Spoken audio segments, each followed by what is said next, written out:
네, 안녕하세요. 저는 글램 성형외과 대표원장 성형외과 전문의 이태성입니다. 오늘은 많은 분들이 궁금해하실 얼굴뼈 수술 관련 Q&A를 좀 다뤄보려고 해요. 그래서 많은 분들이 궁금해하시는 그런 부분들을 해결해 드리려고 합니다.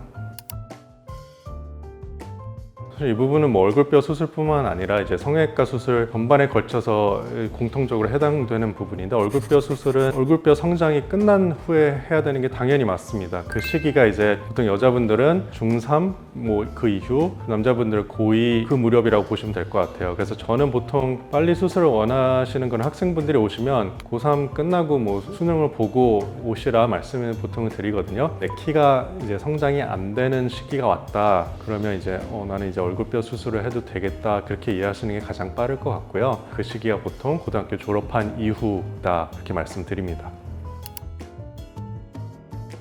나이가 많아서 전신질환, 예를 들어서 심장이나 폐, 간, 신장 쪽에 문제가 있는 게 아니시라면 수술하는 데는 전혀 문제가 없습니다. 실제로 제 환자분들 중에 60대 환자분들도 많이 계시고 60대 양악 수술 받은 분들도 계시고, 그런데 물론 이분들은 안전한 마취를 위해서 수술 전에 심장 초음파와 폐 기능 검사를 하긴 했으나 실제로 수술하는데 아무 문제가 없었고 회복에도 아무 문제가 없었습니다. 다만 중요한 건 이제 나이가 들어서 얼굴뼈 수술을 하게 되면 피부 탄력이 좀 안 받쳐주는 부분이 있을 수밖에 없습니다. 그렇기 때문에 얼굴뼈 수술 후에 붓기가 좀 깔아앉고 자리 잡은 다음에 리프팅하는 그런 과정이 꼭 필요하다, 그래서 피부 리프팅을 꼭 해야 된다 정도만 알고 계신다면 나이 들어서 수술하는 것도 사실 큰 문제는 전혀 없습니다.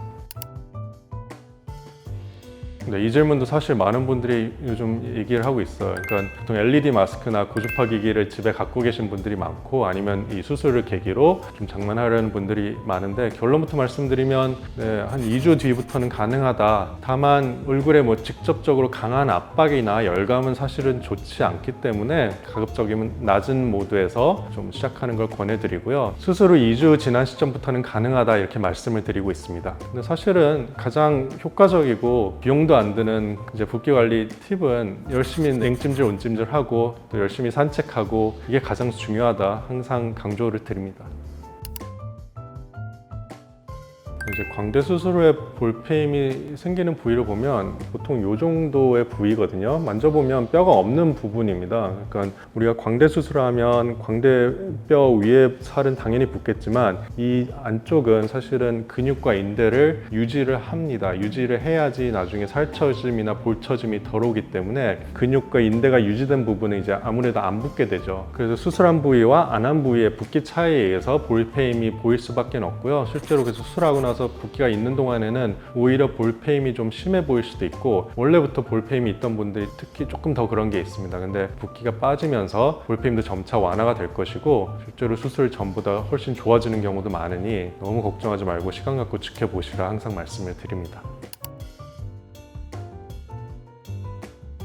수치화 모델을 보시면 알겠지만 우리 상악과 하악의 교합이 정확히 맞아 들어가야 되는 부분이 있습니다. 그렇기 때문에 상악만 따로 움직인다든지 하악을 따로 움직인다든지 그렇게 해서는 수술이 진행이 될 수 없습니다. 물론 아주 드물게 상악이 하악에 비해서 많이 돌출되어 있는 그런 심한 2급 부정교합이나 반대로 하악이 많이 나와 있는 그런 3급 부정교합, 혹은 하악만 틀어져 있는 그런 경우에는 상악 또는 하악만 해도 되는 경우가 있기는 하지만, 사실 이런 경우는 극히 일부의 제한적인 경우라 생각하시면 될 것 같아요. 많은 경우에는 그래서 양악을 필수적으로 할 수밖에 없고, 근데 중요한 건 물론 양악을 안 하고 상악만 한다든지 하악만 하는 게 아무래도 좀 더 환자분들한테는 더 간단하게 느껴지기 때문에, 무엇보다 중요한 거는 어떤 수술이 나한테 가장 적합한지를 제대로 진단하는 걸 것 같아요. 그래서 나한테 양악이 꼭 필요한지 아니면 상악이나 하악만 해도 되는 경우인지 반드시 정확한 진단 하에서 정확한 수술을 해야지 내가 만족하는 결과를 받을 수 있기 때문에 꼭 전문가의 진단과 수술을 받기를 권해드립니다.